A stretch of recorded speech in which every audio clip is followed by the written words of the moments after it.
Now we're going to go through muscles for the abdomen. So let's return to our list and take a look.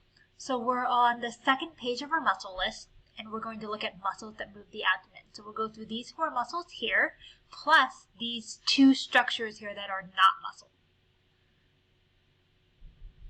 Alright, so first we're actually going to talk about the structures that are not muscle.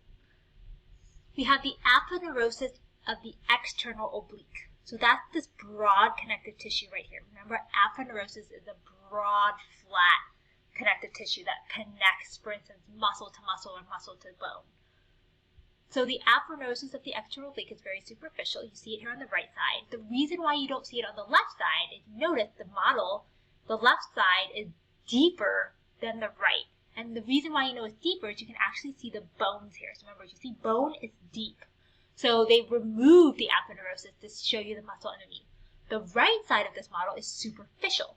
So you notice you don't see the bones, but you do see the aponeurosis because it's a very superficial structure.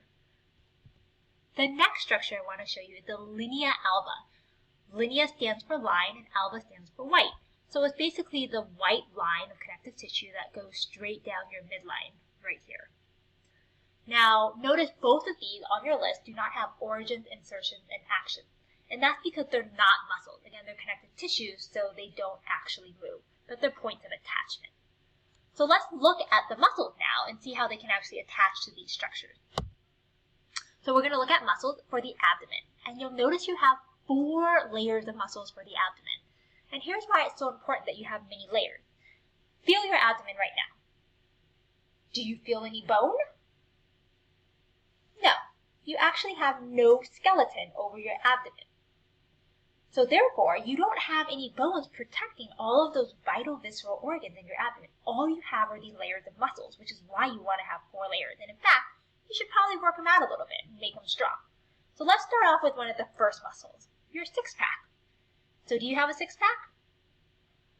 Okay, maybe you don't think you have one, but you actually do. In fact, you have an 8-pack, and it's called your rectus abdominis. So the rectus abdominis is this muscle right here. There's actually 1, 2, 3, 4 packs on the left and 4 on the right, hence the 8-pack. The origin is the pubis bone on the pelvic girdle down here, and the insertion is the sternum, and specifically the xiphoid process, the very tip of the sternum. So now think about the action of what happens when you contract the rectus abdominis. Remember, the insertion, which is the sternum, moves toward the origin, which is the pelvic girdle. So think of it as almost doing a sit-up or a crunch, and we call this action compressing the abdomen. The next muscle you have is called the external oblique. Oblique means to go in a diagonal. So if you look at the fibers or lines of this muscle, you can see that they're going in a diagonal fashion. So the external one is the most superficial, and you can tell again we're on the superficial side of this model. The origin is actually wrapped around the ribs in the back, and the insertion is on the linea alba, that line we just looked at. So if you were to contract your external obliques, the linea alba, the midline, moves to the side, which is where the ribs are. And this would be, for instance, doing like a side crunch or a side sit-up. And actually, the nicknames for that are to do obliques, because you're going from side to side, working out these muscles on the lateral sides of your abdomen. Next, we'll look at internal obliques. Notice we move to the other side of the model. We move to the deeper side.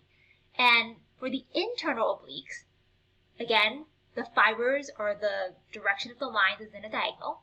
The origin is actually the ilium bone. Remember, this is your top of your hip bone. And the insertion, again, is the linea alba. So to work out the internal obliques or to contract them, you would move to the side again. Now, one thing I want to point out to tell the difference between external and internal obliques, remember, external is on the superficial side, and if you look at the lines, it looks like as if you were to put your hands in a pocket, like of your pants or your jacket. The direction of the lines is in the direction your fingers would point as if you're putting your hands down in the pocket. The last muscle that you want to see in your abdomen is called transverses abdominis. So remember, transverse means to go across. So you actually don't see transverses abdominis in this model because it's the most deep of the abdominal muscles. In our models in lab, you'll actually have to flip the abdomen over and look on the inside, and you'll see the line going straight across. The origin is actually at the very back on your lumbar vertebrae, and they wrapped all the way around the front to the linea alba. So the action of all 4 of your abdominal muscles is to compress the abdomen, or basically to constrict it to do almost like a sit-up structure. That's easy to remember. All of them do the same thing. In addition, your rectus abdominis helps to flex the vertebrae because it goes up and down. It can also help move the whole vertebrae. Now let's look at the diaphragm. The diaphragm is the agonist for breathing. So if you take a cross section or a transverse section right at this level and look from the inferior view, you'll see that here's the entire diaphragm.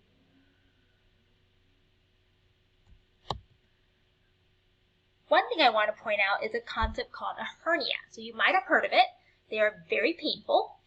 Hernias are protrusions of visceral organs. Remember what the visceral organs are. They're the organs that are inside your thoracic cavity, such as your appendix, your intestines, your stomach, your pancreas. These are visceral organs.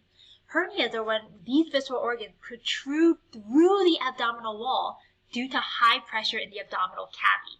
Remember, because there's no skeleton, it doesn't keep the organs in. The only thing keeping the organs in are your muscles. So the most common way to get a hernia is through intense working out or an intense body movement, which causes a lot of internal pressure in the abdomen, causing pressure to push out and therefore causing your organ to actually protrude out. So for instance, weightlifting, or in this case, this is a Friends episode where Joey starts lifting these weights here. Again, that causes the pressure and the protrusion of the organs. Not a little thing and very painful, and you'd have to go, usually, to go and get it pushed back in. Let's take a look at the very last thing, which is the pelvis. So in the pelvis, we will look at the pelvic diagram. So think about where your pelvic girdle is, right? This is a superior view of the pelvic girdle, and so these are the muscles actually surrounding the floor, that opening inside the pelvic girdle. There's your sacrum, and there's your pubis symphysis in the front. And then this is the inferior view. So again, here's your pelvic girdle, and then these are the muscles on the floor of the pelvic girdle for the female and for the male. Notice again, the female's wider. So these muscles help support all of the pelvic organs resting on the pelvis. So just to summarize the musculature, we know axial musculature includes head and neck, vertebral column, thorax, and abdomen, and pelvic muscles.